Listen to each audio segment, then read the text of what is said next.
welcome to another Six Happening episode. This is Matt here, and welcome you, Vic. How you doing, Vic? I'm good, thanks. How you doing, man? Very good, very good. Excited for another episode, and just excited because the weather's getting better now, you know? Yeah, it really picked up yesterday. Holy, it was sunny. Yeah, I mean, you know what, I always would tell people, the Canada seasons are 3-4 months each, right? But if you really think about it, winter is probably 6 months here. A good 6 months. Yeah. Because, I would, before, I remember back in the day, it used to be nice by March. Not nice, but, but now it's April and it's still kind of chilly, you know? Oh, yeah, I mean, shoot, didn't it snow not too long ago? Yeah, it did. It was it kind of had a kind of wind. Yeah, I was like, what the... A bit, you know? Yeah, I look out one day and I'm just checking out the weather and I'm like, what the fuck are you doing here? Yeah, man, for a second I thought we were in Nunavut, you know? No offense to people in Nunavut. If you have any listeners from there. I wanted none of it. Yeah, man. So I don't know if you heard, but have you heard that Netflix just opened up a new Toronto location? Yeah, they I saw it on the news and the mayor did a little video spot on it. I saw it on Instagram. Yeah, I mean, I think it's kind of cool, right? We've always had kind of pretty good streaming services here, and Netflix is already a big part of Canada, right? So I think for them to have a headquarters here, it's kind of coming up to speed with how everything already is here, you know? Yeah, man. Hopefully they can catch up with Netflix US too. You know, because in terms of shows. Yeah, because I don't know if that's still a thing. I remember that was like that, a couple of years ago, when people were just getting IP address blockers and shit, and trying to get Netflix from the US or UK. Yeah, for me, I just know that every time I've seen the tip, sometimes they've advertised or promoted shows that have been on Netflix, but you're but they're not here. You know what I'm saying? So now that they have headquarters here, hopefully they have more Canadian shows, Canadian-made shows. You know? Yeah, man, that'd be sick. You know, hopefully they can help pick up the slack here with all these local shows. Getting canceled. I think it was Kim's Convenience. Yeah, that was one of my favorite shows. Oh yeah, you watched it? What was it like, man? Pretty cool, man. It was basically about an Asian Canadian family, right? Just living in the Toronto area, a neighborhood, and it kind of just, it wasn't a stereotype, but it was just basically their lives in Canada through the lens of an Asian perspective, you know.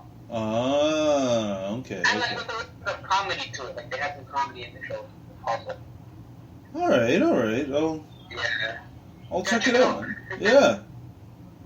Yeah, man. No, but honestly, I'm just happy because in the article, I was reading some article about it. With Netflix coming here, it means that there's going to be more companies and businesses coming here because they see Netflix, you know? So it'll be if they can set up a shop there, why can't we, you know? Attracts more business. Yeah. So not bad. And I kind of think that in a way, just think about it, what I think would be cool with that is just we have so many different kind of nice looking neighborhoods. Imagine a Netflix show based in the Kensington Market area. That'd be pretty cool, yeah. Just the way everything is there, it'd be pretty cool. So I can't wait for that. That'll be Canadian version 2.5 Dudes. Yeah, oh dude, I used to love that show, man. You're talking about 2.5 Men, no? Yeah. I used to love that show, man, before he got all crazy and at the end of it, but but yeah. Shout out to Charlie Sheen, man. That guy is, one of a kind legend. Oh yeah, he's the OG, man, you know? They tried to get Ashton Kutcher, but it wasn't the same. He made drugs popular when it wasn't a thing, you know? Side note, we do not condone drugs, so. But yeah. No, but you know what I was going to say? So, they're wrapping up on the Toronto enforcement, the charges laid on the gatherings. What do you think of that? I think I kind of may have dodged a bullet. Cause oh my gosh. I was like, everybody was just like playing and having fun and whatever, and I was telling them, okay, yeah, it'd be cool. Inside, I'm like, oh my god, please don't give us trouble. Sorry, just to interrupt you, Vic. Just to tell the audience, so Vic runs like a soccer kind of group. So he's discussing this right now. Oh yeah. Oh, my bad. I should have introed it. So yeah, I run a soccer league. It's all pickup. It's all free. Yeah, that's about it. Like right now, it's a little more like, message me and I'll give you the location type of thing. But it's a great place, man. It's a great place, great culture. Like, well, what I've seen is that like it's kind of more like at your own leisure, right? So if you can make it, you can make it. Like the WhatsApp group is growing, and if people can make it, it's a good way for some physical activity. Is it always at Canoe Landing, or do you guys have different locations as well? We have different locations. Okay, good. Yeah, don't give them away, but yeah. Yeah, man, it's good. If people want to come out play soccer, why not, right? It's physical activity. I'm pretty sure that's not hurting anyone, right? If anything, it's helping you with your health, so. Oh, yeah. Like, honestly, it's been really interesting because, like, doing this throughout the pandemic, throughout lockdown, it really further emphasized the point of, life's not what the TV says. But it's like, yeah. It's just so different. It's almost like it just feels a little like, I don't know, like otherworldly, I guess, right? It's just like, everybody else is doing their thing, whatever, and I'm here just like running ball, right? A lot of the time though, like, we'll have some people come by, they'll like take pictures and videos and chat us up. The couple times police have come to us, it's just like, hey, what are you guys doing? And we're just like, we're just playing soccer. Just a small group. And I'm like, yeah, we're all compliant. It's just a small group, small gathering, outdoors.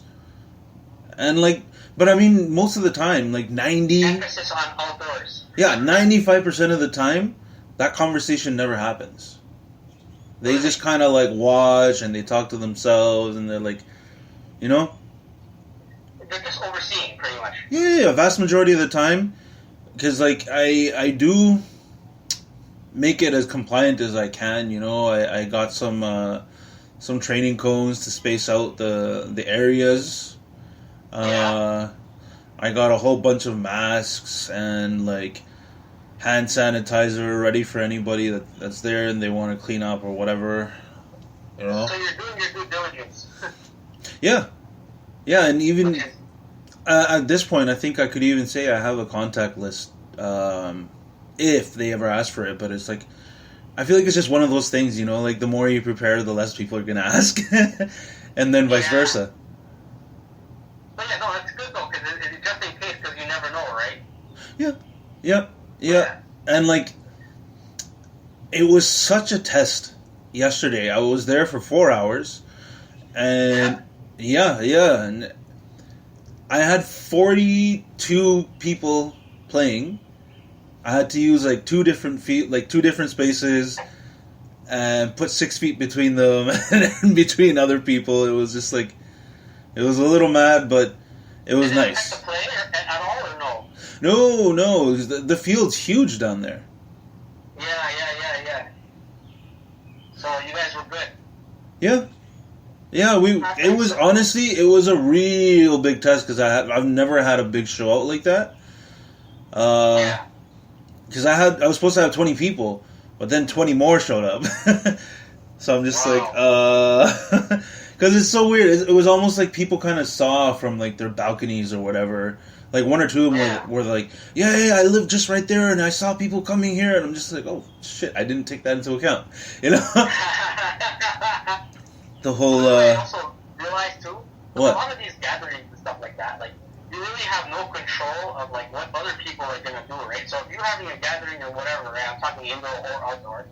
How can you really stop if someone's gonna be like, oh, I just see this and 911 and police. You know what I'm saying? Yeah, yeah. We don't know who's gonna do what. Yeah, that's what I tell everybody. Just like relax, but don't look for trouble, right? Yeah.